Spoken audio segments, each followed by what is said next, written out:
नमस्कार, मी सिद्धेश ताकवले आणि आपण पाहताय जय महाराष्ट्र बुलेटिन मध्ये आपल्या सगळ्यांचं स्वागत। या बुलेटिन मध्ये आपण घेणार आहोत आतापर्यंतच्या 3 महत्त्वाच्या बातम्यांचा आढावा सखोल विश्लेषणासोबत।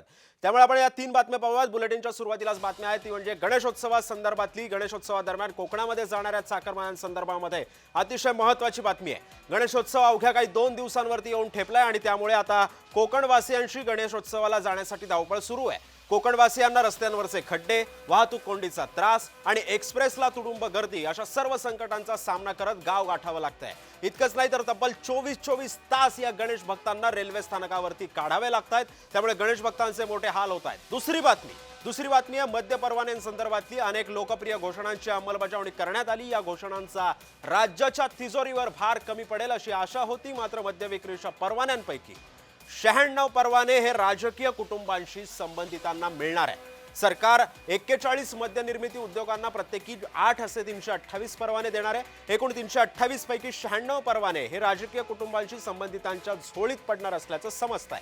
तिसरी बातमी अत्यंत महत्त्वाची आहे। राज्याच्या राजकारणामधली अत्यंत मोठी बातमी अशी आपण पाहणार आहोत ती म्हणजे लक्ष्मण हाकेंनी केलेल्या खळबळजनक वक्तव्याची। मनोज जरांगेंना बैठकांसाठी पैसे दिले जातात असा गंभीर आरोप लक्ष्मण हाकेंनी जरांगेंवर केलाय।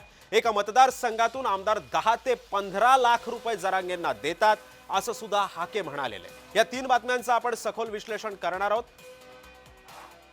या पार्श्वभूमीवरती सर्व आमचे प्रतिनिधी आणि काही मान्यवर सुद्धा या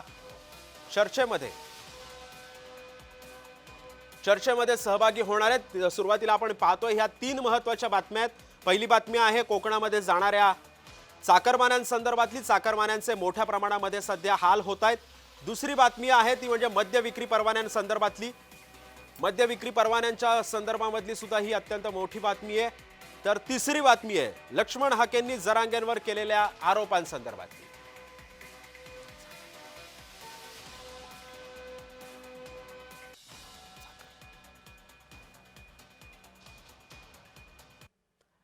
दरम्यान गणेशोत्सव अवघ्या 2 दिवसांवरती येऊन ठेपलाय आणि अशामुळेच आता कोकणवासियांची सर्वात मोठी गणेशोत्सवासाठी जाण्यासाठी धावपळ सुरू झाली आहे। गावी जाण्यासाठी आता कोकणवासियांनी आता रेल्वेवरती गर्दी केलेली आहे। कोकणवासियांना रस्त्यांवरचे खड्डे, वाहतूक कोंडीचा त्रास आणि एक्सप्रेसला तुडुंब गर्दी अशा सर्व संकटांचा सामना या चाकरमान्यांना करावा लागतोय। इतकंच नाही तर तब्बल 24 तास या गणेश भक्तांना आता रेल्वे स्थानकांवरती थांबावं लागतंय, काढावे लागतात हे 24 तास। त्यामुळे गणेश भक्तांचे सर्वात मोठे हाल जे आहे ते या ठिकाणी होत आहे।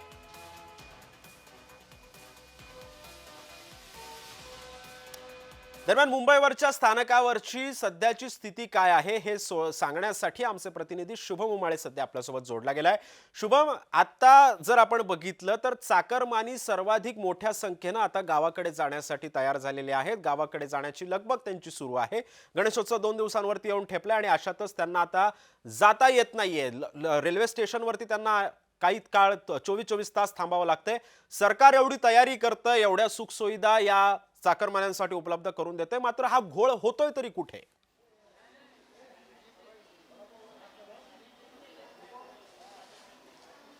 सिद्धेश, गणेशोत्सवासाठी 2 दिवस राहिले आणि अशामध्येच कोकणवासी जे आहेत ते कोकणात जायला निघालेले आहेत। अर्थातच आम्हाला दिवाळीला सुट्टी नको, उन्हाळ्यामध्ये सुट्टी नको, पण गणेशोत्सवात सुट्टी द्या अशी प्रथमतः सुट्ट्यांची मागणी करत मात्र गणेशोत्सवासाठी निघालेले जे चाकरमानी आहेत त्यांचे अतोनात हाल होताना दिसून येत आहेत। कारण की मुंबई गोवा महामार्ग आहे जो नवीन जरी झाला असला तरी अनेक ठिकाणी भेगा पडलेल्या आहेत, त्यांना रस्ते खराब आहेत, खड्डे जे आहेत ते झालेले दिसून येत आहेत।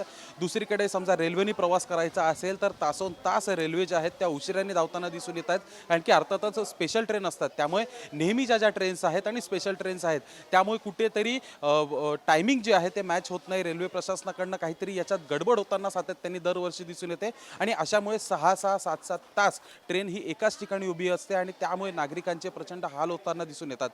दिवा रोहा असेल किंवा मग पनवेल दिवावरनं निघणाऱ्या ज्या मेमू ट्रेन्स आहेत त्या देखील तुडुंब भरून जात आहेत आणि सोबतच पेण मध्ये गणेश मूर्ती ज्या आहेत त्या बनत असतात, त्यामुळे गणेश मूर्त्या देखील ज्या आहेत त्या प्रवास करत असतात याच ट्रेन्समधनं।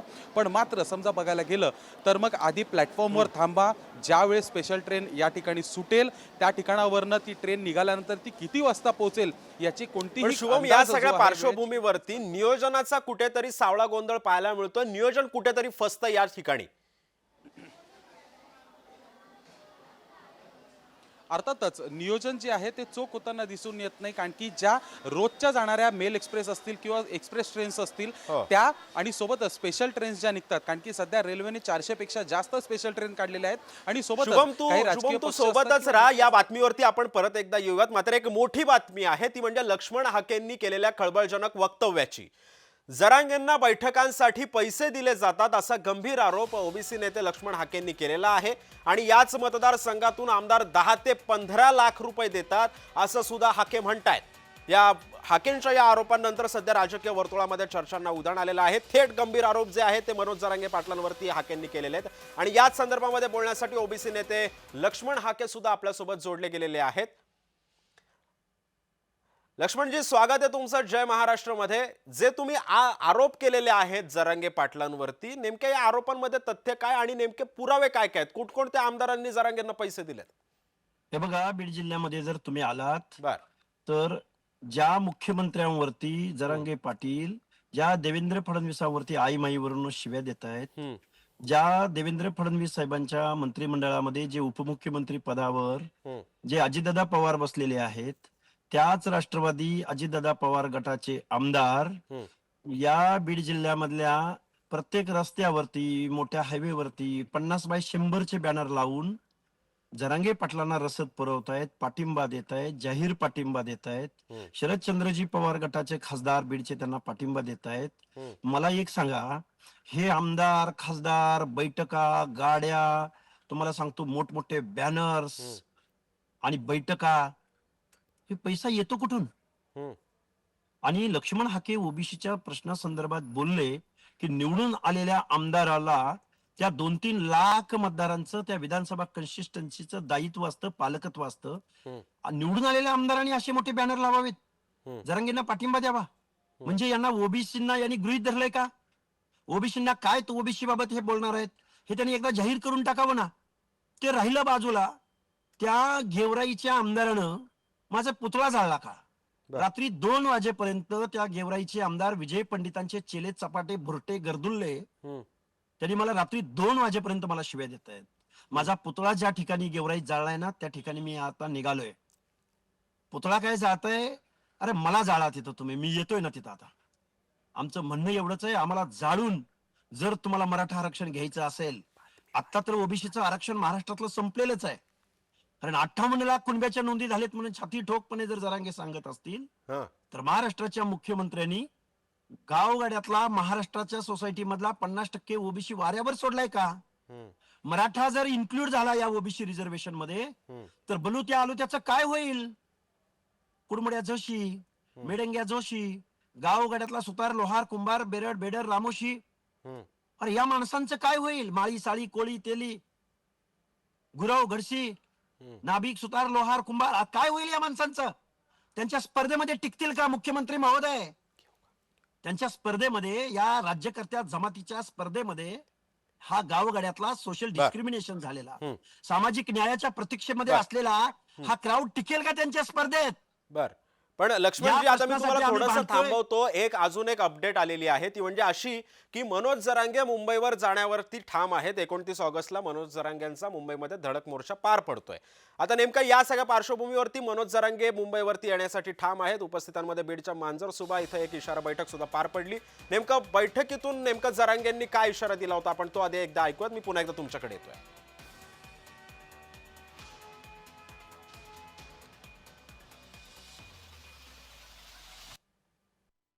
कोणी जरी असला तरी तुम्ही आमचेच लेकरं, जर आम्ही तुमचे त्या भानगडीत नका पडू. ते देवेंद्र फडणवीस ऐकून, कारण सत्ता बदलणार आहे कधी ना कधीतरी. त्यावेळेस आम्ही नाव देणार ठेवू, कारण मला इतक्या वेळ तुमच्यावर बोलायचं नव्हतं, पण ते जिवारी याच्यासाठी लागलं. साध्या गाण्याचा विषय नाही झाला, ते कधी केस करायचे बघा, त्याच्या आईला बघून घेतला असतं, मग वकील लावले असते.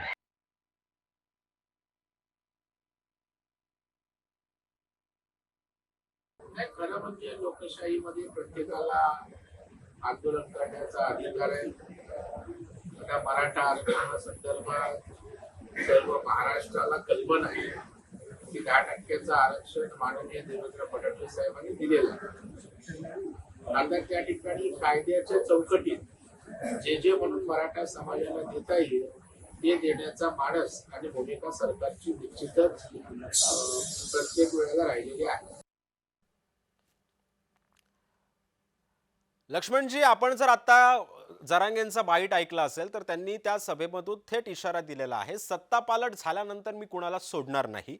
जरांगे थेट म्हणतात मुंबईमध्ये वरती येण्यावरती ते ठाम आहेत. फडणवीसांच्या निवासस्थानाबाहेर ते आंदोलन सुद्धा करणार असल्याचा इशारा त्यांनी दिलाय. काल एक इशारा बैठक सुद्धा पार पडली बीडमध्ये. या सगळ्याकडे आपण कसं पाहताय? मुळात जरांगे लोकशाही मानत नाहीत असं दिसतंय मला. हम्म.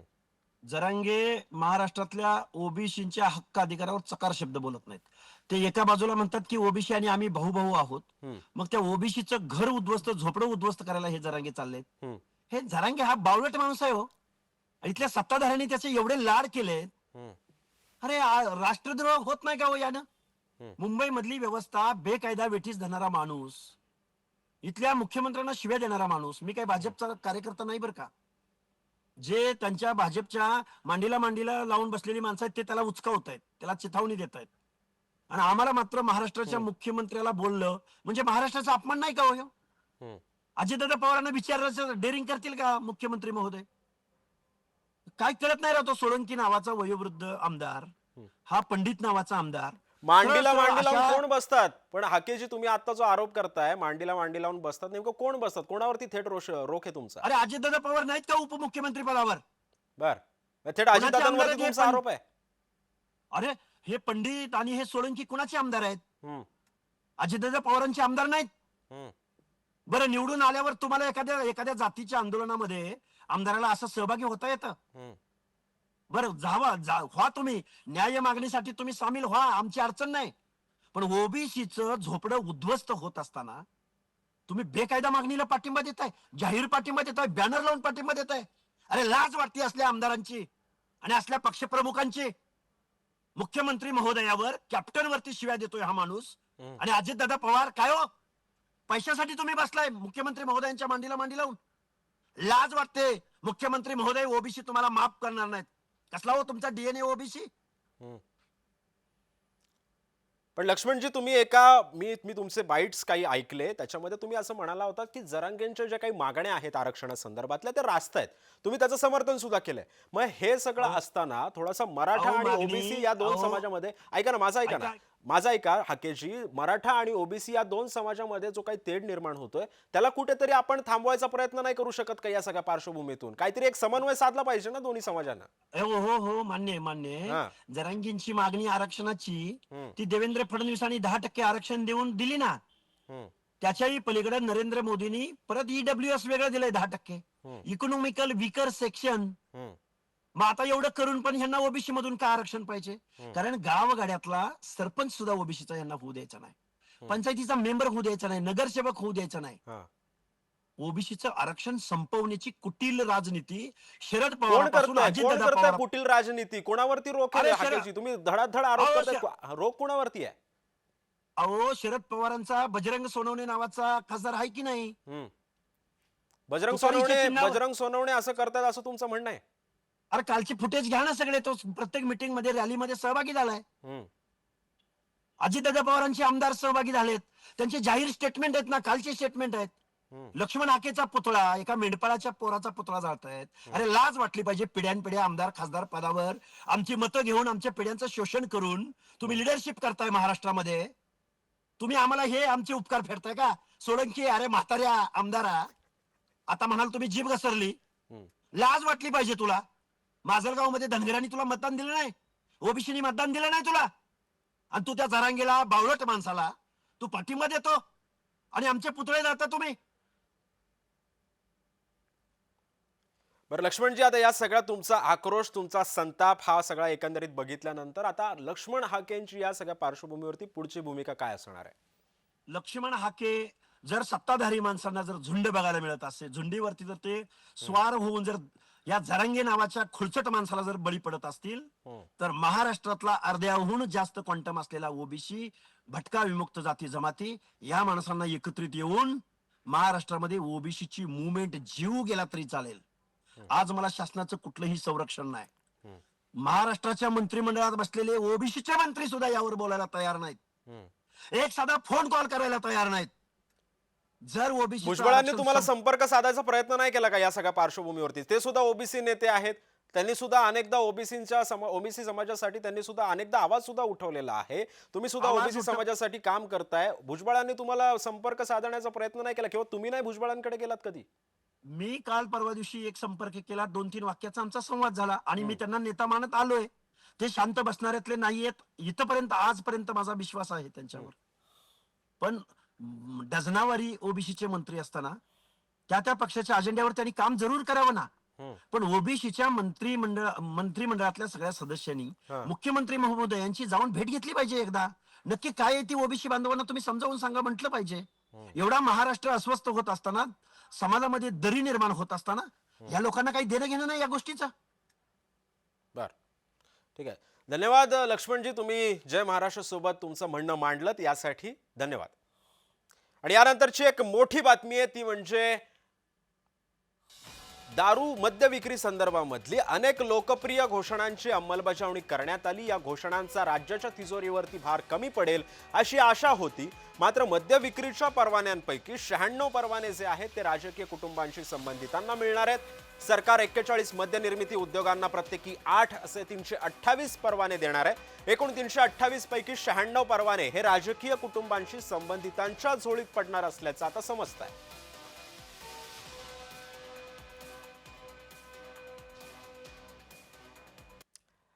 दरम्यान कोणकोणत्या राजकारण्यांच्या संबंधितांना मद्य विक्रीचे परवाने मिळणार आहेत, जरा आपण ग्राफिक्सच्या माध्यमातून नजर टाकूयात आणि या चर्चेला सुरुवात करूया.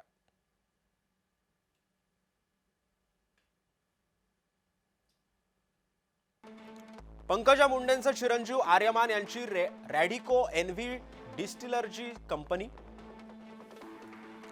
नितीन गडकरींचा चिरंजीव सारंग संचालक असलेली मानस ॲग्रो इंडस्ट्रीज कंपनी. अजित पवारांचे चिरंजीव जय पवार यांचे भागीदार सदानंद बापट यांच्या ॲडलर्स बायो एनर्जी असोसिएटेड ब्लेंडर्स या कंपन्या. जयंत पाटलांचे चिरंजीव प्रतीक अध्यक्ष असलेला राजाराम बापू पाटील सहकारी साखर कारखाना. आमदार अतुल भोसले संबंधित यशवंतराव मोहिते कृष्णा साखर कारखाना. आमदार सुभाष देशमुख यांचे पुतणे असलेले महेश देशमुख संचालक असलेली लोकमंगल माऊली इंडस्ट्रीज कंपनी.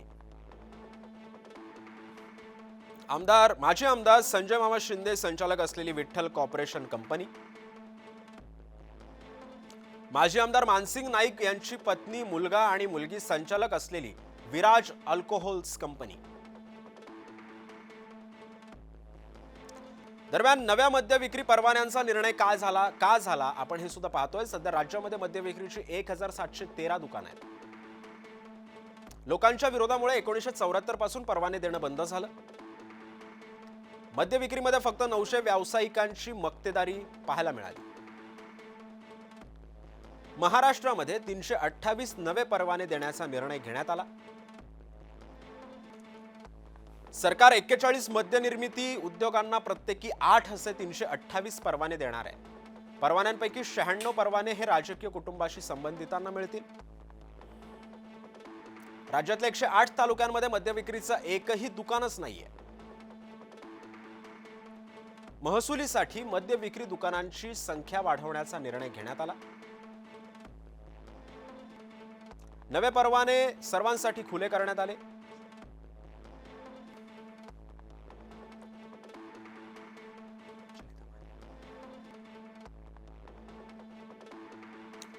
आणि या संदर्भामध्ये बोलण्यासाठी सामाजिक कार्यकर्त्या अंजली दमानिया सध्या आपल्यासोबत जोडल्या गेलेल्या आहेत. अंजलीजी, स्वागत आहे तुमचं जय महाराष्ट्रमध्ये. आपण बघितलं असेल तर 328 मद्य विक्री परवान्यांना मान्यता देण्यात आली. त्यातल्या 96 ज्या काही मद्य विक्री परवाने आहेत ते आता राजकीय नातेवाईक म्हणजे राजकीय जे नेते आहेत त्यांच्या नातेवाईकांच्या पदरात हे सगळे परवाने पडणार आहे. सर, ते शेवटी तेच झालं. ज्या अर्थव्यवस्थेला चालना देण्यासाठी मद्य विक्री परवाने देण्यात आले, आज तेच परवाने, त्यातले अर्धे परवाने हे आता राजकीय झोळी भरण्याच्या मागे लागलेले आहेत. आपण कसं पाहता याकडे? तर आपण 26 जूनचा जो GR आहे त्याची जी समिती आहे ना तिथपासून आपण सुरुवात करू. आता या समितीत कोण कोण आहेत? अजित पवार आहेत, गणेश नाईक आहेत, शंभूराज देसाई आहेत, अतुल सावे आहेत, माणिकराव कोकाटे आहेत आणि ACS एक्साइज आहेत. आता हे सगळी मंडळीचा मद्य परवान्यांशी काय संबंध? बर. ही सगळी मंडळी का घातली गेली की 2 भाजपचे, 2 अजित पवार गटाचे हं. आणि शंभूराज देसाई म्हणजे एकनाथ शिंदे गटाचे. तर कोणालाही वाईट वाटायला नको की आम्ही त्या समितीत नव्हतो. म्हणजे कोण देणार, त्याच्याकडनं किती वसुली होणार, हे हं. सगळं गणित फिक्स्ड. हं. आता याच्या पुढे आधी जर आपण विचार केला ना, की हे मद्य परवाने म्हणजे या साखर कारखान्याच्या मागचं जे गणित आहे, हं. तर सुरुवातीला आपल्याला आठवत असेल, की महाराष्ट्र स्टेट कोऑपरेटिव्ह बँकेचे अध्यक्ष होते अजित पवार. बर. यांनी या सगळ्या सिक्युरिटायझेशन ऍक्ट खाली या सगळ्या साखर कारखान्याची कशी विल्हेवाट लावली, सगळ्या पक्षाच्या सगळ्या नेत्यांना हे कारखाने वाटून टाकले. हं. प्रत्येक कारखान्याने, आता मी जे म्हणते ते नीट ऐकून घ्या, हं. प्रत्येक कारखान्याने हे कारखाने कशासाठी वापरले, तर त्यांनी त्यांच्या डिस्टिलरी कपॅसिटीचं एक्सपॅन्शन केलं आणि याचे मी तुम्हाला धडधडीत पुरावे देऊ शकीन. हं. डिस्टिलरी कपॅसिटीचं एक्सपॅन्शन केलं म्हणजे त्यांना साखर बनवायची नव्हती, त्यांना दारू बनवायची होती. बर. आणि म्हणजे ज्याला आपण एक्स्ट्रा न्यूट्रल अल्कोहोल म्हणतो, हं. तसं एक्स्ट्रा न्यूट्रल अल्कोहोल त्यांना बनवायचं होतं आणि बाय प्रोडक्ट इथेनॉल जे आहे त्याला पण मार्केट तयार करायचं होतं. म्हणजे एकीकडे दारू बनवून उरलेलं जे इथेनॉल आहे, त्या इथेनॉलला मार्केट मिळण्यासाठी आत्ताच्या घटकेला माहितीये ना, पेट्रोलमध्ये इथेनॉल ब्लेंडिंग 20% पर्यंत वाढवलं. ही सगळी डोकी, नितीन गडकरी इन्क्लुडेड, ही सगळी डोकी काय आहेत? कारण यांना अगदी पहिलं 5% केलं त्यांनी हं. आणि त्यांना खात्रीने माहितीये की यांनी गाड्या सुद्धा डॅमेज होतात, तरी सुद्धा ते वाढवून इथेनॉल पर्सेंटेज वाढवलं.